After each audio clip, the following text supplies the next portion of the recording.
vendi todas as minhas cotas do Fiagro Vigia 11, é isso mesmo, vendi tudo e hoje, nesse vídeo, vou te explicar o porquê que eu vendi essas cotas. Eu sou o Gabriel e sejam muito bem-vindos a mais um vídeo do canal Minha Família Investe. Se você quer saber por que eu vendi essas cotas e você quer aprender a investir em fundos imobiliários do jeito certo, se inscreve e ativa o sininho das notificações para não perder nenhum dos vídeos que a gente solta aqui no canal, especialmente para você, e assim você conseguir aprender mais sobre investimentos, beleza? Sem mais enrolação, vamos lá pro fundo Vigia 11. Olha só, vamos dar uma olhada no Investidor 10 antes de eu vender as cotas aqui com vocês. Vou vender as cotas juntamente com vocês, beleza? E vamos lá pro Investidor 10 para saber como que ele tá no dia de hoje. Já um spoiler para você, olha só, ele caiu bastante aí nos últimos meses e também os seus rendimentos, os seus dividendos caíram bastante e a gente vai ver o porquê que isso aconteceu no vídeo de hoje. Vamos lá pro Investidor 10. E olha só, pessoal, eu tô com o Vigia 11 aqui aberto no Investidor 10 e hoje a gente já vê que ele tá R$ 9,09. A cotação dele tá R$ 9,09. Mas olha só, se a gente olhar nos últimos 6 meses, ela chegou aqui a 9,30, tá numa média de 9,20. Inclusive, o valor patrimonial da cota do Vigia 11 é 9,68. Então,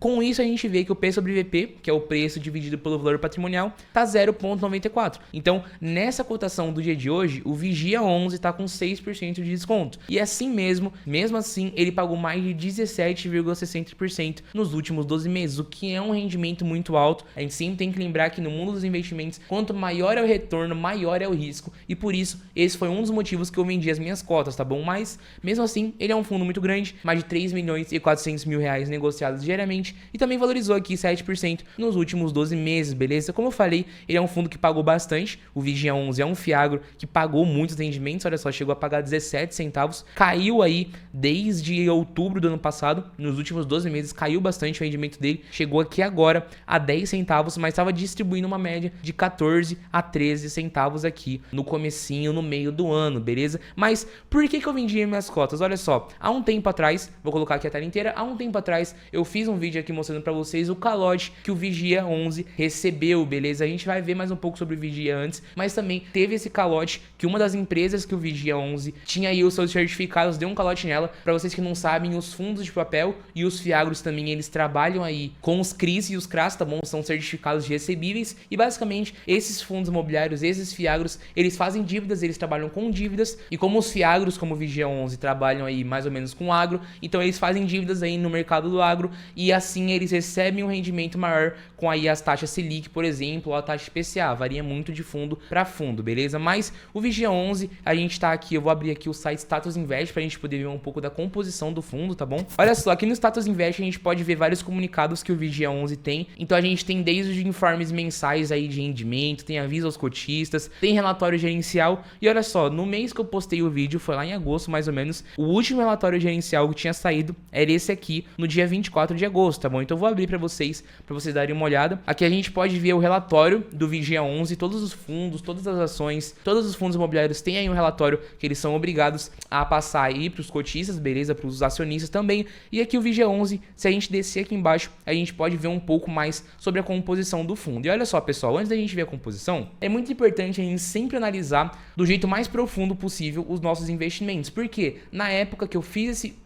investi no Vigia 11, eu não olhei a composição do fundo, eu não olhei os ativos que ele negocia aí para trazer os rendimentos, e aí eu fui pego desprevenido com esse calote que o Vigia 11 tomou, beleza? Então, voltando aqui pro relatório do fundo, a gente vê aqui o seguinte, olha só, ele tem vários ativos que ele negocia aqui, ó, aqui tá dividido os ativos, e ele tem vários ativos, e é desses ativos aqui que ele gera a renda mensal dele, beleza? Ele empresta o dinheiro para várias empresas como essa, por exemplo, e todos os meses aí a empresa paga parte da dívida com aí o indexador que o Vigia usa, o indexador do CDI, beleza? Então, olha só, aqui ele usa, as dívidas dele são pagas aí com o indicador do CDI mais uma taxa, por exemplo, esse aqui, o indicador é o CDI mais uma taxa de 5%, esse aqui o indicador é o CDI, uma taxa de 5,75% e é essa média do Vigia 11, beleza? Olha só, tem ativo até que negocia CDI mais 6,75%, então, como eu falei, aqui a gente vê que ele é um fundo que paga bastante, a média dos últimos 5 anos foi mais de 18% e como eu falei, tem uma relação de retorno e risco, quanto mais retorno você pode ter aí com o investimento, geralmente a tendência é que ele seja um pouco mais arriscado. E o Vigia 11, assim como outros fundos imobiliários, são fundos de grande retorno, então tem um risco um pouco maior por trás, beleza? E a gente vê aqui, como eu falei, olha só, aqui a gente tem a porcentagem que esses certificados aqui representam no patrimônio do fundo. Então, por exemplo, essa negociação que está em primeiro aqui, a empresa Bela Agrícola, beleza? Tem aí um PL de 0,45%. Então, o rendimento total, o patrimônio total do Vigia 11 está apenas 0,45% exposto por esse ativo aqui, beleza? Só que se a gente olhar, obviamente, lembrando só, pessoal, esse aqui foi um relatório gerencial que eu peguei aí do mês de agosto, beleza? Quando eu postei o vídeo, a gente já vai ver esse relatório agora. Mas olha só, grande parte dos ativos dele estão bem diversificados. Por exemplo, esses 3 primeiros aqui, ele não tem mais de 1% da carteira exposta a esses ativos. Mas aqui a gente tem ativos com quase 15% de exposição. Então, ele é um fundo imobiliário que estava um pouco arriscado, tinha uns rendimentos muito grandes aqui, e ele também tinha grande parte dele exposto a um único ativo. Por exemplo, esse ativo aqui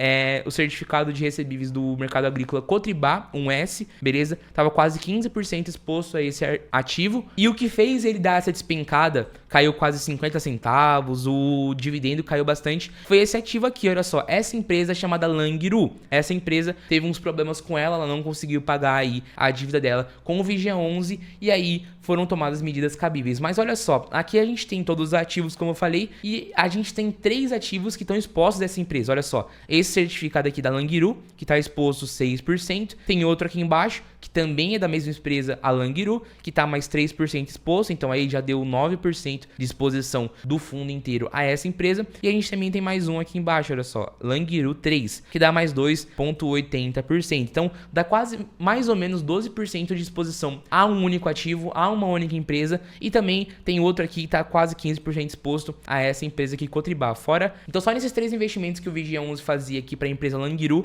tinha mais de 12% aí de todos os lucros atrelados a uma única empresa. E também tem esse outro ativo aqui de quase 15% atrelado a essa empresa, tá bom? Então essa aqui ela não deu prejuízo, não deu problema com essa empresa, mas essa empresa Langiru deu aí um calote no Vigia, ela não pagou o que ela devia pro Vigia. Então o que aconteceu? Olha só, parte do rendimento que estava atrelado aí a essa empresa, a Langiru, ele não teve, beleza? Por isso que os rendimentos do Vigia caíram, tá bom? Por isso que os lucros do Vigia caíram. E a gente tem que se atentar na composição dos fundos que a gente investe. Os fundos imobiliários, de papel especificamente, e também os fiagros, ele tem aí as suas dívidas e a gente tem que se atentar na hora de investir, sempre investir em fundos que não tenham grande parte aí dos seus lucros expostos a um único ativo. A gente sempre aprende que é muito importante diversificar e a gente não tem que diversificar só a nossa carteira. A gente tem que ver se os fundos imobiliários que a gente investe, se os fiagros que a gente investe, também tem uma carteira de ativos diversificada. Porque como a gente viu nesse relatório gerencial do Vigia 11, a gente vê aqui que ele tinha uma carteira até que diversificada, mas grande parte aí dos investimentos dele, dos ativos dele, estavam expostos a únicas empresas, como por exemplo a Langiru e essa Cotribá também. E olha só, tem outro ativo aqui da Bela Agrícola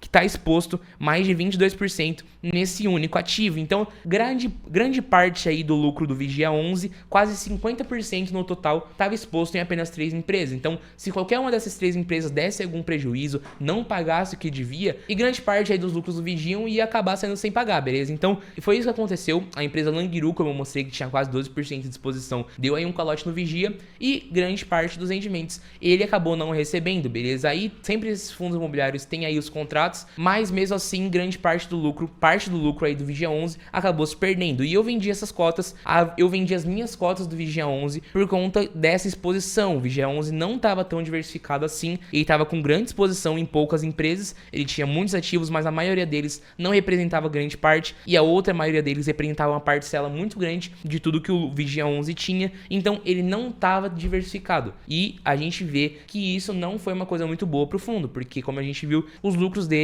e consequentemente os dividendos caíram bastante, saiu de 15 centavos para 10 centavos mais ou menos. E pensando nisso, pensando nessa falta de diversificação, eu vendi as minhas cotas do Vigia 11, eu vou colocar daqui a pouco a gravação para vocês. E agora o Vigia, ele deu uma melhorada nessa exposição que ele estava exposto a muitos ativos, tinha grande parcela aí dos investimentos dele atrelado a poucos ativos, ele deu uma diversificada, mas ainda não tá do jeito que eu queria. Por isso que eu vendi também, e a gente vai ver agora o relatório gerencial agora, do mês de outubro, que acabou o mês de outubro, já faz 20 dias, mas mas é o relatório mais recente que a gente tem. Vamos dar uma olhadinha nele rapidinho, antes de eu mostrar a gravação da venda das cotas pra vocês, beleza? Olha só, vou colocar aqui na tela. Olha só, esse aqui já é o relatório gerencial do mês de outubro, tá bom? E olha só, a gente ainda tem aquela empresa Cotribá, tá com uma exposição um pouco menor, tá aqui de quase 10%. A Bela Agrícola também tem 10% de exposição. Esse ativo aqui, ó, da empresa Fiagil, além disso a gente tem essa empresa aqui, a oh meu Deus, além disso a gente tem essa empresa aqui, a Fiagril, que tem, olha só, 4 ativos que o Vigia negocia com ela, a Fiagril 1, 2, 3 e 4, beleza? E olha só a exposição do patrimônio líquido do Vigia, olha só, dá aqui mais ou menos 9%, quase 8%, 7% e quase 7%, então somando isso dá mais ou menos quase 30% aí, então quase 30% de todo o lucro do Fiagro Vigia 11 tá atrelado a uma única empresa. E quando a gente pensa em uma carteira previdenciária, quando a gente precisa de uma segurança nos nossos investimentos, quando a gente quer ter segurança com os ativos que a gente investe, uma carteira de um fundo imobiliário ou de um Fiagro aí que tem quase 30% de exposição a uma única empresa, não é algo que deixa a gente seguro. É um dos motivos que eu vendi aí, tá bom? Beleza? Eu não gosto de ter na minha carteira um fundo imobiliário que me traga risco, que não deixe eu com segurança, que me deixe aí pensando se é um fundo imobiliário bom ou se é um Fiagro bom, tá bom? Então, essa alta exposição a poucos ativos, esse risco que o Vigia 11 tava correndo aí, não é uma coisa que me deixava muito feliz. Então eu vendi por conta disso. Eu sei que é um Fiagro que ele paga mais e por isso tem mais exposição aí a riscos, mas sinceramente eu prefiro aí ter um rendimento mais controlado, eu ter uma carteira diversificada do que ter uma carteira que renda mais, porém me traga essa insegurança nos meus investimentos. Então eu prefiro ter fundos imobiliários que me paguem um pouco menos, como por exemplo os de tijolo ou os de papel mais diversificado, mas que eu tenha segurança dos meus investimentos. Por exemplo, hoje tenho 4 fundos imobiliários na carteira. Tem o VGHF11 e o KNCR11, fundos de papel. Tem o BCFF11 e também tem o XPML11. E são fundos imobiliários que eu tenho uma segurança para apertar. Eu já analisei, vi a composição dos investimentos. Os fundos de papel tem uma carteira aí bem diversificada. O fundo de fundo aí, que é o BCFF11, tem uma carteira legal. Então ter essa segurança é muito importante pra gente. Então eu vou mostrar aqui a gravação para vocês da venda do Vigia 11. Olha só, tava aqui, o Vigia 11 tava cotado a mais ou menos R$ 9,16, tá bom? Eu cliquei aqui, cliquei em vender para vender as minhas cotas. Eu tinha 50 cotas do Vigia 11, subi aqui até 50 cotas, eu vendi toda a minha posição nesse Fiagro, deu aí R$ 457,50 e basicamente essa foi a venda, tá bom? Eu vendi todas as minhas cotas e esse dinheiro aqui que tinha nesse fundo imobiliário que não tava me trazendo tanta segurança, mas tinha um rendimento maior, eu peguei esse valor e diversifiquei aí na minha carteira de fundos imobiliários. Então eu consegui comprar algumas cotas do fundo de tijolo, que é um fundo mais seguro. Comprei algumas cotas do BCFF11, que também é um fundo de fundos que traz muita diversificação. Então, esses investimentos, eles variam muito de investidor para investidor. Tem investimentos que trazem mais risco, mas com isso também trazem mais rentabilidade. Mas aqui a gente sempre tenta passar essa segurança nos investimentos. A gente tem uma carteira diversificada com ativos de qualidade, com ativos que a gente não precisa se preocupar para lá na frente a gente ter a nossa liberdade financeira, a gente ter a nossa carteira previdenciária. Então, essa foi a venda que eu fiz do Vigia 11 e com essa venda eu consegui, como eu falei, apertar em outros fundos imobiliários. Eu vou mostrar aqui rapidinho como é que tá a minha carteira de fundos imobiliários, tá bom? Então só na minha carteira de fundos imobiliários aí eu tenho R$ 2.001, nossa, chegando a uma marca interessante até, R$ 2.001, e eu consegui diversificar um pouco melhor a minha carteira, beleza? Eu tenho 2 fundos de papel aqui, que eu já analisei, tem uma composição bem melhor do que a do Vigia 11, tem uma composição bem mais diversificada, e a gente tem fundos aqui como o BCFF11 e também o XPML11, que são fundos mais seguros, mais diversificados, que me trazem bem mais segurança do que o Vigia 11. Então basicamente foi isso, foi por esses motivos que eu vendi as minhas cotas do Vigia 11. E eu quero saber de você, você tinha cotas do Vigia 11? Depois desse calote que o Vigia 11 teve aí, você vendeu as suas cotas também? Conta aqui embaixo, porque vai ser muito interessante a gente bater um papo sobre o Vigia 11. Se você tiver cotas dele aí, também comenta. Se você quer correr esse risco, se você quer ter uma rentabilidade maior aí, mas quer correr esse risco, comenta aqui embaixo pra gente trocar uma ideia, beleza? Então esse foi o vídeo, espero que vocês tenham gostado, curta e também se inscreva aí no nosso canal para o YouTube entender que você quer aprender mais sobre investimento e quer acompanhar também a nossa trajetória até a liberdade financeira, beleza? Então esse foi o vídeo, espero que vocês tenham gostado e até mais!